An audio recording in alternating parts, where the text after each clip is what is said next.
ಇತ್ತೀಚೆಗೆ ಪುರುಷರ ಮೇಲಿನ ದಬ್ಬಾಳಿಕೆ ಸಿಕ್ಕಾಪಟ್ಟೆ ಜಾಸ್ತಿ ಆಗ್ತಾ ಇದೆ.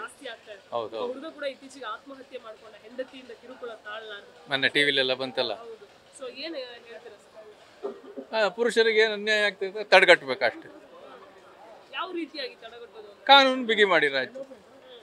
ಹೇಗೆ ಏನು ಹೇಳ್ತೀರಾ ಸರ್ಕಾರಕ್ಕೆ ಒಂದು ಐಡಿಯಾ ಕೊಡೋದು? ಅಲ್ಲ ಅಲ್ಲ ಅದು ಡಿಸ್ಕಷನ್ ನಡೀತಾ ಇದೆ. ಸುಪ್ರೀಂ ಕೋರ್ಟ್ ಎಚ್ಚರಿಕೆ ಕೊಟ್ಟಿದೆ.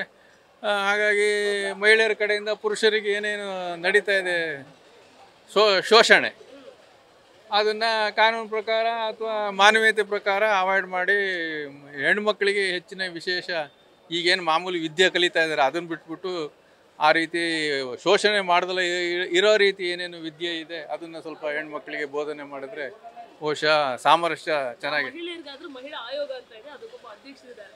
ನಿಮಗೇನಾದ್ರೂ ಒಂದು ಆಯೋಗ ಆ ಥರ ಬೇಕಾ? ಬಹುಶಃ ನಾನು 2 ಆಯೋಗನೇ ತೆಗೆದು ಬೇರೆ ರೀತಿ ಏನಾದ್ರು ಮಾಡಿದ್ರೆ ಚೆನ್ನ ಅಂತ ಅನಿಸುತ್ತೆ. ಅದನ್ನು ಸರ್ಕಾರ ಚಿಂತನೆ ಮಾಡಬೇಕು, ನ್ಯಾಯಾಲಯ ಚಿಂತನೆ ಮಾಡಬೇಕು, ಕಾನೂನು ಚಿಂತನೆ ಮಾಡಬೇಕು. ಆಯೋಗ ಅನ್ನೋದು ಬೇಡಲೇ ಬೇಡ. ಶೋಷಣೆ ಆಗ್ತಿರೋದು ನಿಜ ಹುಡುಗರು? ಹಾಂ ಮತ್ತೆ ನಡೀತಾ ಇದೆಯಲ್ಲ, ಶೋಷಣೆ ನಡೀತಾ ಇದೆಯಲ್ಲ ತುಂಬ. ಯಾವ ರೀತಿಯಾಗಿ ಆಗ್ತದೆ ಸರ್? ನೋಡ್ತಿದ್ದೀರಲ್ಲ ನೀವೇನು, ಟಿ ವಿಲೆಲ್ಲ ಬರ್ತಾ ಇದೆಯಲ್ಲ ಹೆಂಗೆ ಅಂತ ಹೇಳ್ಬಿಟ್ಟು. ಪಾಪ ಆತ ಕಿರುಕುಳ ತಾಳಲಾರ್ದೆಲ್ಲ ಆತ್ಮಹತ್ಯೆ ಮಾಡ್ಕೊಂಡಲ್ಲ, ಎಂಥ ಹುಡುಗ ಆತ.